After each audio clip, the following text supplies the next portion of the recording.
जनवादी और अभिजनवादी रंगकर्म में आप किस तरह से अंतर समझते हैं? जनवादी रंगकर्म के अंतर्गत आप देखते हैं कि नुक्कड़ नाटक जो है विशेष करके जो जनवादी परंपरा है उससे ज़्यादा जुड़ा हुआ है, मार्क्सवाद की विचारधारा से ज़्यादा जुड़ा हुआ है। तो उसमें हमारे को देखने से पता चलता है कि वो उस विचारधारा ने इस नुक्कड़ नाटक को विशेष रूप से जीवित रखा है जी। और अभिजनवादी के तहत भी इसमें यदि इसका सार्वभौमिक स्वरूप इसका देखते हैं तो वो अभिजनवादी के माध्यम से आता है, जो बड़े बड़े शायरों में उस तरीके से प्रस्तुत किया जाता है। सर, आपकी नज़र में नुक्कड़ नाटक का क्या भविष्य है? नुक्कड़ नाटक को यदि बदलते समय के साथ जोड़ दिया जाए और उसमें और अधिक परिवर्तन किए जाएं और उसको और अधिक बेहतरीन तरीके से जो प्रस्तुत किया जाए, उसमें नए एक्सपेरिमेंट किए जाएं तो इसका भविष्य उज्जवल है। और इसको पाठ्यक्रम में लागू किया जाए, विधा के रूप में नाटक जो है पढ़ाया जाए स्कूलों में, तो निश्चित रूप से इसका भविष्य उज्जवल है। सर, नुक्कड़ नाटक जनवादी चेतना के प्रसार में कहाँ तक सफल हुए हैं? नुक्कड़ नाटक जनवादी चेतना के प्रचार प्रसार में काफ़ी हद तक मैं इसको एक सफल प्रयोग मानता हूं और इस सफल प्रयोग में सामाजिक परिवर्तन तो कोई बेहतरीन नहीं हो पाया है, लेकिन वो कुछ संदेश, जनवादी संदेश जो है लोगों तक पहुंचा पाए हैं।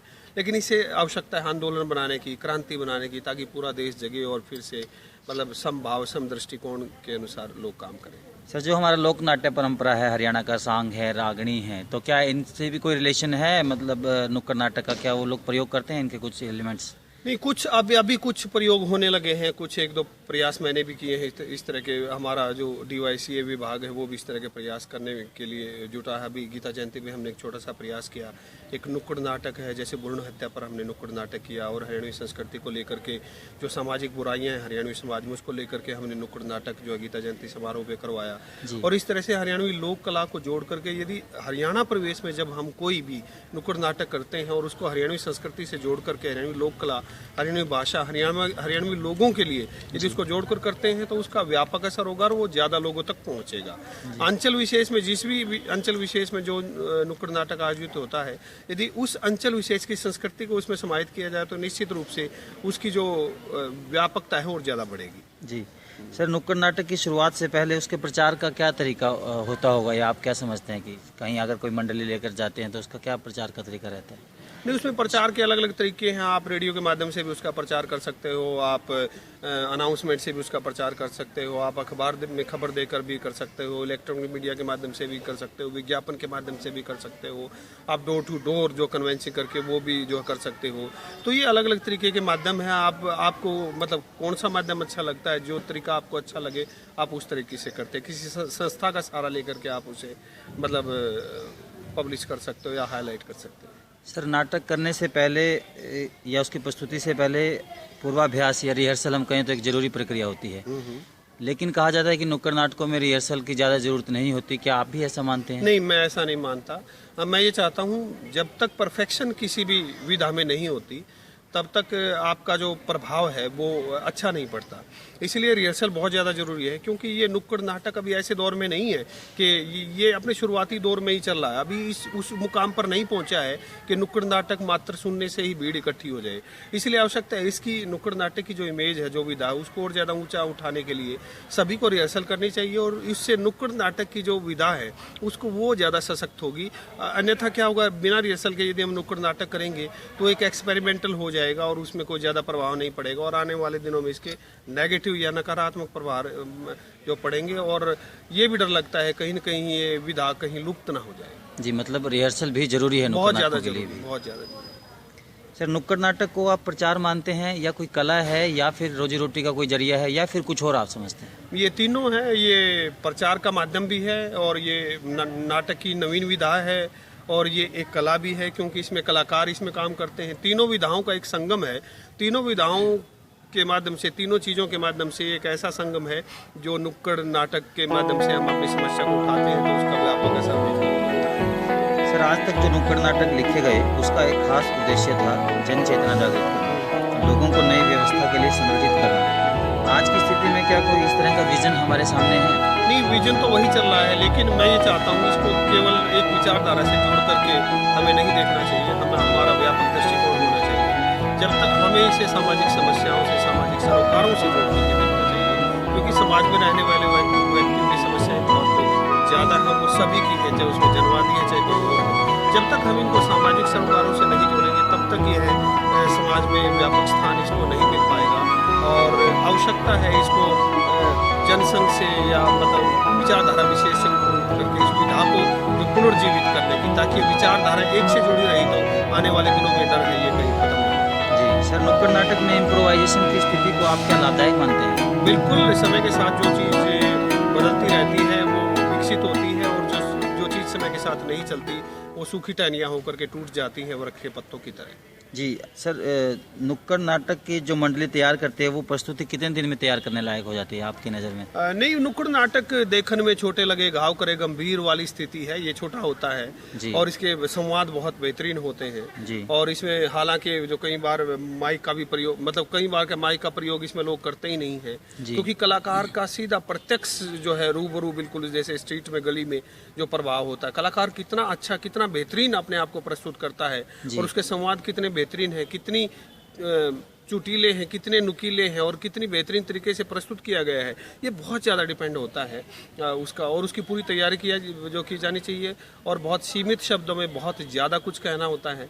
तो इसलिए आवश्यकता है कि इसको लेखन से पूर्व जिस मुद्दे को हम उठा रहे हैं उसके गंभीर आंकड़े और सारी चीज़ें हमारे पास हो तो वो प्रस्तुति और ज़्यादा बेहतर हो जाएगी। सर, नुक्कड़ नाटक ने जो लोकप्रियता शुरू में पाई थी आज उसके पास उस लोकप्रियता का अभाव है कहीं ना कहीं। हाँ, मुझे भी इस चीज़ का एहसास है, क्योंकि अभाव इसलिए है क्योंकि नुक्कड़ नाटक एक विशेष मुद्दों को लेकर के या विचारधारा को लेकर के शुरुआत की गई थी।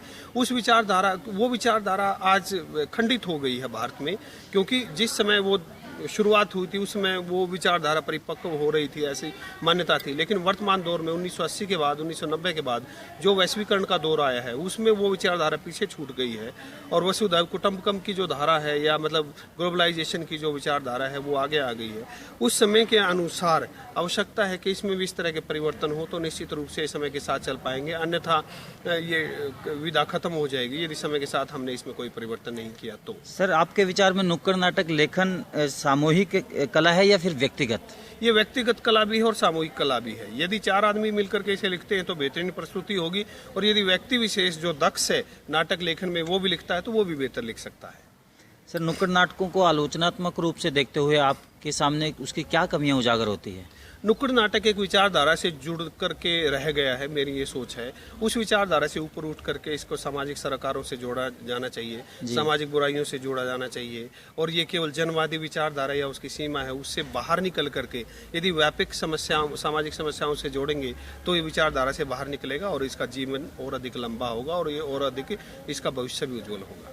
सर, नुक्कड़ नाटकों का आरंभ आंदोलन धर्मी स्थितियों की देन है। आज जबकि इस तरह का कोई आंदोलन या जन आंदोलन नहीं दिखाई देता, तो क्या मान लिया जाए कि नुक्कड़ नाटकों की जरूरत खत्म हो गई है? नहीं, या इसके रूप में कोई परिवर्तन करने की जरूरत नहीं, आवश्यकता है, परिवर्तन करने की आवश्यकता है निश्चित रूप से, क्योंकि नुक्कड़ नाटक एक जन आंदोलन के रूप में चला था लेकिन वो जन आंदोलन आज भी खत्म नहीं हुआ। आज भी हमारे समाज में कितनी ऐसी हजारों समस्याएं हैं, दहेज की समस्या है, नशे की समस्या है, भ्रूण हत्या की समस्या है, तो कितनी ऐसी समस्याएं हैं जिनको जन आंदोलन का हिस्सा बना करके हम इसको बहुत ज़्यादा ऊंचाई तक ले जा सकते हैं। हमें उसी विचारधारा से जोड़ करके नुक्कड़ नाटक को देखते हैं तो निश्चित रूप से फिर हमारी ये संकुचित मानसिकता है, किसी धारा विशेष से जोड़कर इसको नहीं देखा जाना चाहिए। आज भी आंदोलन की आवश्यकता है, सामाजिक सुधारों की आवश्यकता है। कितनी ऐसी समस्याएं हैं जो हमारे चारों ओर बिखरी पड़ी हैं, यूथ है उसमें बेरोजगारी की समस्या है, तो ऐसी समस्याओं को जोड़ करके जब हम नुक्कड़ नाटक प्रस्तुत करेंगे तो निश्चित रूप से उसका सामाजिक सरोकार साबित होगा। सर, हरियाणा की लोक संस्कृति, लोक कलाएं और लोक वाद्य यंत्र अगर हम उन्हें चाहें कि वो मुख्य धारा में आ जाएं तो उसके लिए आप क्या उपाय सुझाते हैं कि क्या करना चाहिए? क्या नहीं, नुक्कड़ नाटक को और लोक संस्कृति के माध्यम से जोड़ करके जब हम देखते हैं तो वो एक जैसे जो पाठ्यक्रम का हिस्सा होना चाहिए और जो हमारे कॉम्पिटिशन होते हैं उसका भी हिस्सा होना चाहिए और नुक्कड़ नाटक को लोक संस्कृति से अलग करके नहीं देखना चाहिए। लोक संस्कृति का वो एक अंग है, उस अंग को उसके जोड़ करके प्रस्तुत करेंगे तो उसका जो प्रभाव है जो ग्रामीण अंचल के लोग हैं निश्चित रूप से उन पर ज़्यादा होगा। जी सर, इसके अलावा कोई ऐसी बात जो आप कहना चाहें? मैं यही कहना चाहता हूं कि नुक्कड़ नाटक को विचारधारा विशेष से जोड़कर नहीं देखा जाए, जो उसको सामाजिक सरोकारों से जोड़ना चाहिए, सामाजिक समस्याओं से जोड़ना चाहिए, ताकि वो किसी विचारधारा के चंगुल में फंस करके वो आने वाले दिनों में दम ना तोड़ दे, क्योंकि बहुत ही इफेक्टिव, बहुत ही प्रभावशाली विधा है। इस विधा को जीवित रखने के लिए उसकी जनसंघ की जो सीमा है उससे बाहर निकालना चाहिए। सर, क्या आप हरियाणा में कुछ जाति विशेष को लेकर भी इन कलाओं से जुड़ा हुआ मानते हैं कि कुछ निम्न जाति के लोग ही नाटक करते हैं, जैसे मतलब हीन भावना से देखा जाता है नुक्कड़ नाटक करने वालों को, या ऐसा कुछ नहीं है? नहीं, वो विचारधारा विशेष है, उसमें जाति विशेष से मतलब कोई संबंध नहीं, क्योंकि जो कलाकार होता है वो पूरी जाति, वो पूरे समाज का होता है, वो पूरे राष्ट्र का होता है। तो इसलिए जाति विशेष से जोड़कर जो लोग देखते हैं वो संकीर्ण मानसिकता के जो पोषित करने वाले व्यक्ति हैं, कलाकार और इस तरह की प्रस्तुति करने वाले, वो सब वो एक ही जाति, मानव जाति से हिस्सा रखते हैं, संबंध रखते हैं, और उसका दूसरी चीज़ों से किसी जाति विशेष से कोई सरोकार मैं नहीं मानता। जी शुक्रिया सर, आपने अपना समय दिया।